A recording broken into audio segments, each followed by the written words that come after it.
Welcome back to Believers IAS Academy. In this today's topic of the day discussion, we are back with another important topic, and this time it is important from both prelims and also the mains point of view. And as it is very clear, we are discussing about the India's National Designated Authority, which is pretty much related to the Carbon Emission Trading System in order to control the carbon emissions of the country, not just within the territory of India, but also as a global target in order to achieve the net zero target by 2070. So, why are we discussing this? What is the context of this particular topic? Because the recently Ministry of Environment, Forest and the Climate Change has set up a national designated authority to implement Carbon Emissions Trading System, or also called as CETS. And this is in news ever since last 2.5 to 3 years, which absolutely is one of the important topics considering climate change and also from the environment and ecology part of the syllabus. So absolutely important, please pay attention.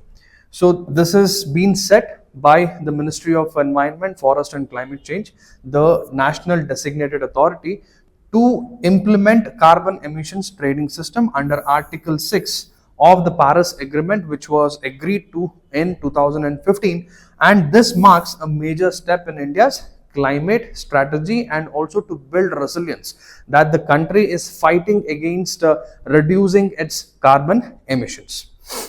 So, what is Article 6 of the Paris Agreement? Article 6 of the Paris Agreement is a framework broadly categorized to address the climate change issue, and also it talks about creating a framework for the international carbon markets and also non-market approaches to ultimately promote a global cooperation with respect to tackling climate change. And it was finalized in the very recent COP, which was held, the COP29, which was held in 2024 in Baku, where it finalized to strengthen finance, technology transfer and collaboration, especially for the developing countries like India and many more. So even before we try and understand the National Designated Authority, it is important to know what is carbon markets, or what is the concept of the carbon trading is all about. So in order to understand this, we should actually understand as to why this came into place or what was the need. So obviously there was a problem without which nothing will come up. So what was the problem? The problem broadly is with respect to climate change, but if we go down to the roots, it's due to the consumption of the fossil fuels, especially the burning of coal, oil and various other gases, which ultimately emits carbon dioxide, and along with carbon dioxide it also emits various other greenhouse gases. So this ultimately affects the climate. In fact, all these gases, they trap heat in the climate, and this makes sure, or this is one of the contributing factor for your global warming, or as a whole we can consider that this contributes to climate change, right? So this is the biggest problem. What is the biggest problem? To reduce the global temperature to keep it within 2 degrees Celsius, and also to reduce greenhouse gases so that the global warming reduces. This is the ultimate agenda of the global organizations and even the country, right? So this is the problem. So now, how are the nations going to do this? And in order to address that, we have to see from where are these emissions taking place. So now this majorly happens from factories or all those manufacturing units. And factories, manufacturing unit or the manufacturing sector is like the backbone of any nation. So does that mean the government or any global organization can shut down the functioning of the factories? Absolutely not. So hence they came up with something called as carbon credits. So this is what has enabled to ensure that it reduces the pollution. Of course, we will discuss how, but through carbon credit system, the mechanism, it is ensured that it will reduce the pollution, and also it makes sure that the factories function the way it was functioning without having to shut down. Okay, so how does carbon credit functions? So carbon credits, if we see, it is pretty much like your permit, or I can also say that carbon credit is also like a pollution permit. So technically speaking, one credit is equal to 1 ton of carbon dioxide, which means for every 1 credit that a factory has or a company has, it is allowed to emit 1 ton of carbon dioxide to the atmosphere, right? So this is what the concept of carbon credit is. So now how does this function? Now 1 credit is equal to 1 ton of carbon dioxide, which means because the company has 1 credit with it, with itself, it has the permission to emit 1 ton of carbon dioxide. So now the companies, if let's say they emit less than the credit that they have, let's say a particular company usually emits 5 tons of carbon dioxide to the atmosphere, and for which they had 5 credits with them. But this year, let's say that particular company reduced only 4 tons of carbon dioxide, which means it was reduced. The carbon dioxide emission was reduced by 1 ton, which means this company right now has 1 credit extra. So this will invite, or the government or any global authority associated with providing the carbon credit can even give you more credits, or also an option lies with this company which has reduced its emission, so that 1 extra credit lies with it. Now this 1 credit, this company can even sell it to other companies. And who are those companies will buy that extra credit? That is when another company which emits more than what was actually designated to it. Let's say a particular iron and steel company which is supposed to emit 10 tons of carbon dioxide in that particular year. Let's say it emitted 11 ton, right? It emitted 11 ton, which is 1 ton more than what it is actually has to emit.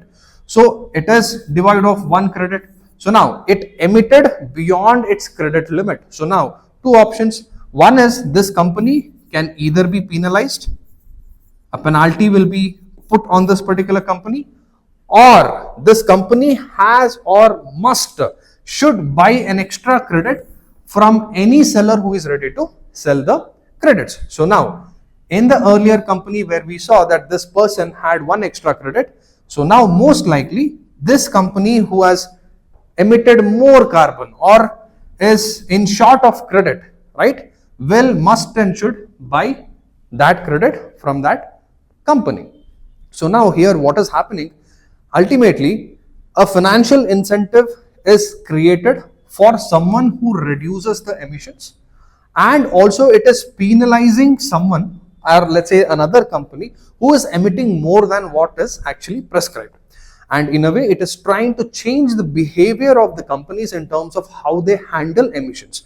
So just because this person or the second company that we are talking about emitted more carbon, he either is penalized or is compelled to buy that extra credit from a different company, right? So this is not only addressing the behavioral change in the companies, but also creating a financial incentive, and also as a whole it is trying to reduce the pollution levels or to curb the emission of carbon dioxide and other greenhouse gas in the nature, right? I hope this much is clear. So now how does this function? Because for all of this to happen, there has to be some regulating body.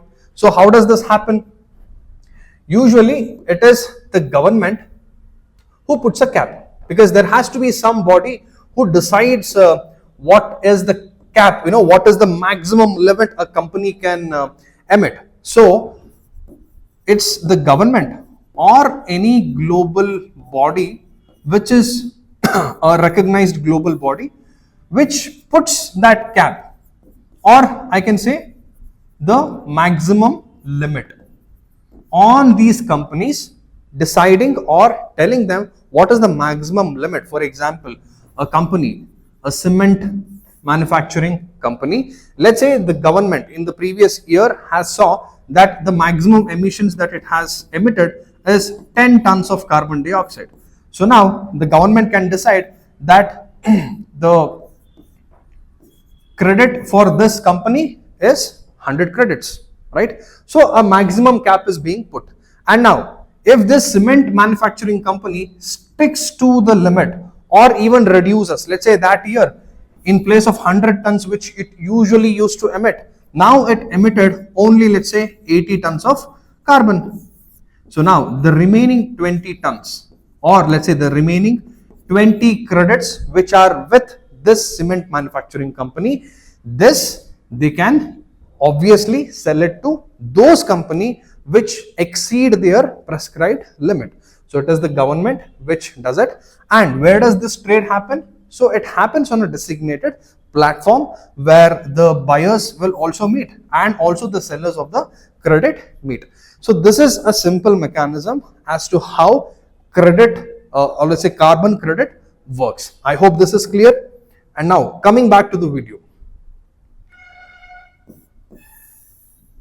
In the India's case, right, now the main agenda as to why we are studying is because India has recently set up the national agency, which just forgot the word, National Designated Authority to handle or to implement the Carbon Emissions Trading System, right, CETS.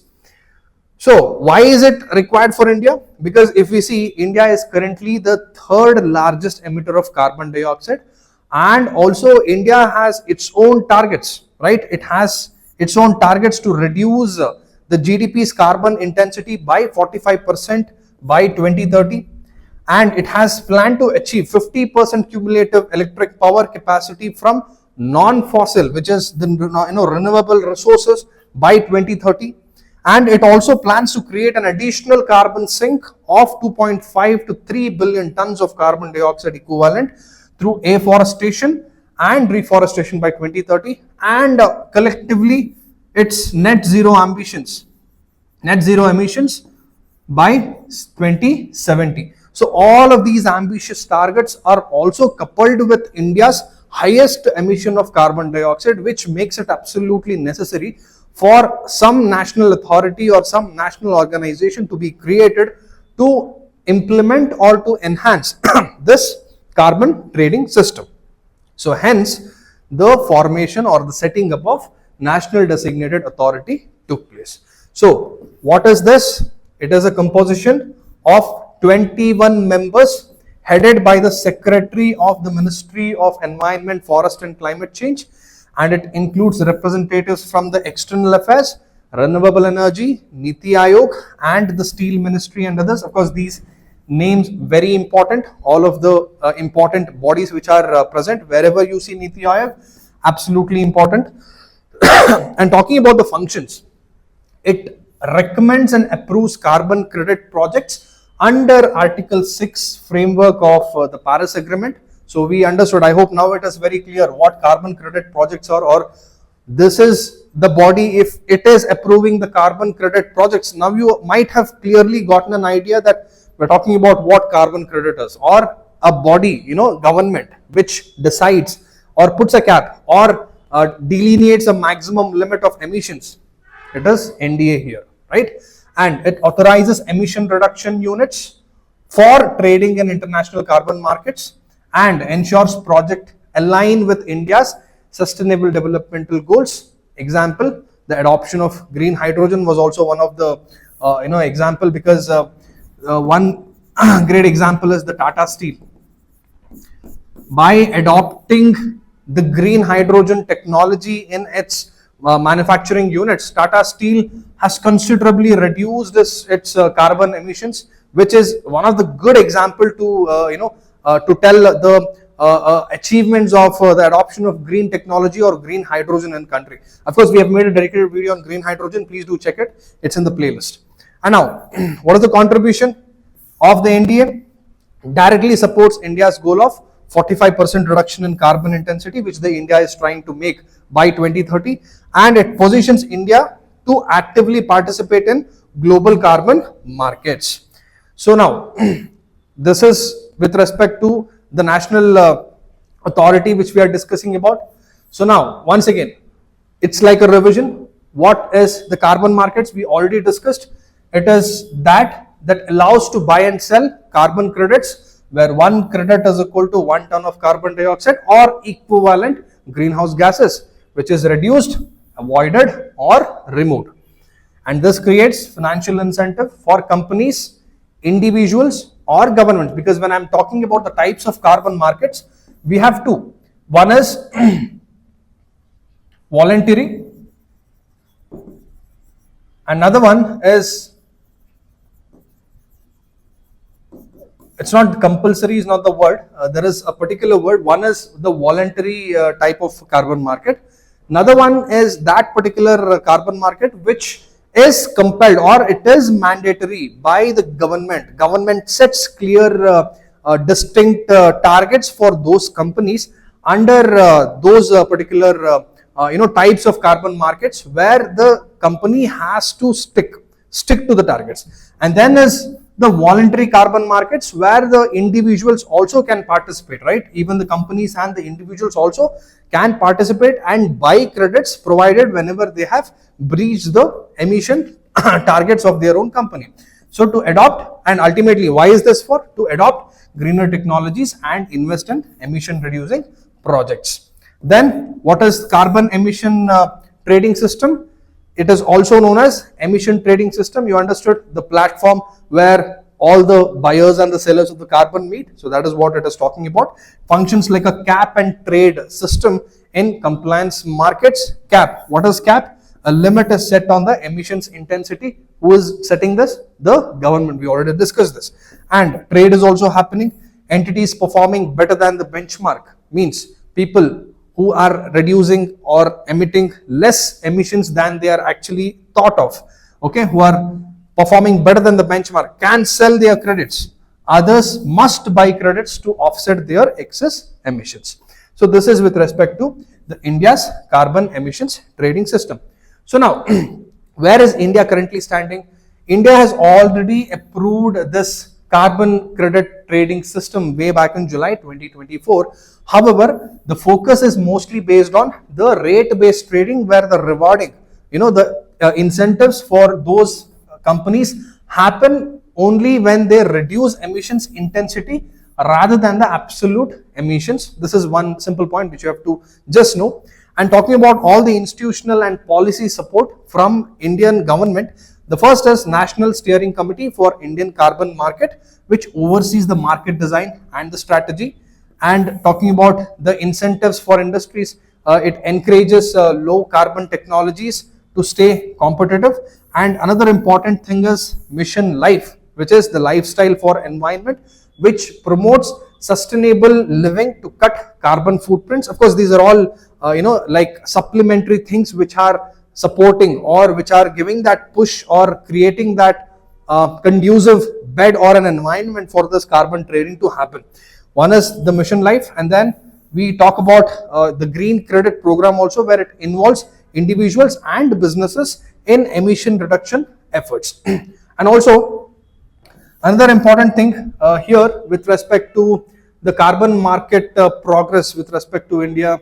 Yes, I think this is all we have discussed. Now moving forward, ultimately, what is the significance? Of course, we have discussed the benefits, but let's go in detail.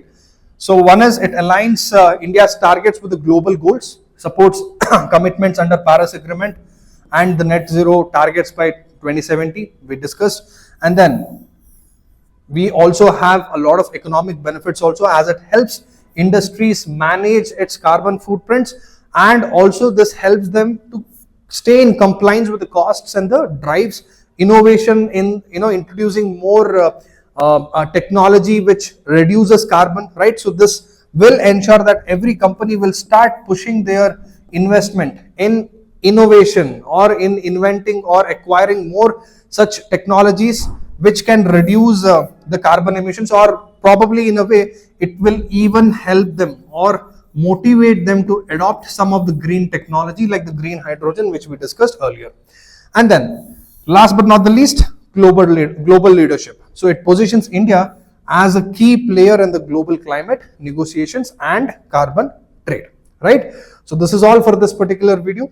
I hope you have very clearly understood what carbon markets and what are the different types of carbon trading systems are.